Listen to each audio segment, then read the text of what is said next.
Isang mapagpalang araw ng linggo sa ating lahat ngayong February 16, 2025. Kabayan, narito po ang latest update natin. Pero bago ulit, kabayan, makikisuyo po ng like and subscribe at pahit na rin po ng notification bell. Kabayan, patuloy pa rin po tayong naapektuhan ngayong linggo ng shoreline at intertropical convergence zone, ganun din po ng easterlies. So iisa-isahin po natin ang mga apektadong lugar. Ngayong araw na ito sa may Batanes at Babuyan Island, asahan ang epekto ng shoreline kung saan makakaranas po ng maulap na kalangitan na meron pong mga kasamang kalat-kalat na pag-ulan and isolated thunderstorm.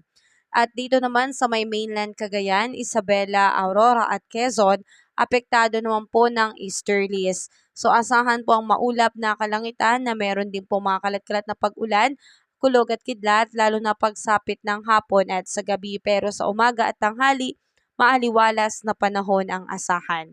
Sa ngayon naman sa area ng Davao Region, Zamboanga Peninsula, Barm, Sultan Kudarat, Lanao del Norte at Sarangani ay patuloy pong naapektuhan nitong ITCC. Pero medyo humihina na rin po ang epekto nito. Ganun pa man, patuloy pa rin po tayo makakaranas ng maulap na kalangitan and scattered rains and thunderstorm. At sa natitirang bahagi ng Mindanao, asahan po na unti-unti pong nagkakaroon ng improvement ang panahong mararanasan ngayong araw ng linggo. Dulot po yan itong ITCC dahil medyo humihina na nga po ang epekto nito. Asahan pa rin po pagdating ng hapon ang pagkakaroon ng partly cloudy to cloudy skies with isolated rain showers or thunderstorm. At ngayon naman sa Metro Manila at ilang natitirang bahagi ng ating bansa, asahan po ang fair weather na panahon, lalo na sa umaga at sa tanghali, pero pagsapit ng hapon at sa gabi, asahan na po ang pagkakaroon ng maulap na kalangitan na meron pong kasamang mga isolated na pag-ulan and thunderstorm.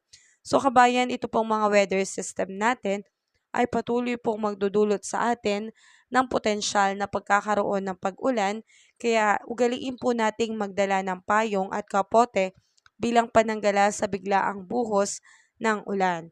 At sa kasalukuyan kabayan, patuloy pa rin po nating minomonitor ito pong low pressure area sa labas ng Philippine Area of Responsibility. Sa kasalukuyan ay wala po itong direktang epekto sa ating bansa. So good news po yan kabayan. At sa ngayon, ano nga ba yung inaasahan nating air temperature? Sa lawag, inaasahan natin na abot po ng 31 degrees Celsius. Sa Baguio ay 24 degrees Celsius. Metro Manila, 31 degrees Celsius. Sa may Tagaytay ay 30 degrees Celsius. Tugigaraw, 31 degrees Celsius. At sa Legazpi po ay 32 degrees Celsius. Sa may Calayan Islands, aabot ng 32 degrees Celsius. Ganun din sa Puerto Princesa. Iloilo, Cebu, Zamboanga, Tacloban, Cagayan de Oro at Davao po ay 32 degrees Celsius. So yan po yung inaasahan nating air temperature. Pagdating naman po sa ating mga baybayin ay wala po tayong nakataas na anumang gale warning signals, kaya malaya pong makakapalaot ang ating mga kapatid na mangingisda. At sa ngayon kabayan, pagdating naman sa update natin sa bagyo, wala po muna tayong namomonitor sa ngayon na bagyo dahil yung low pressure area na nasa labas ng Philippine Area of Responsibility ay wala namang po tsansa na pumasok sa loob ng PAR at mababa rin po ang tsansa na ma-develop into typhoon.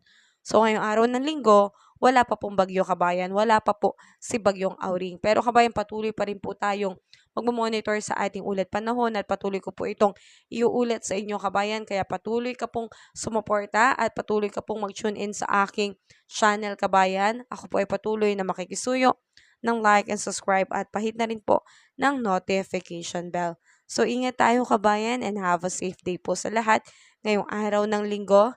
God bless sa iyo kabayan.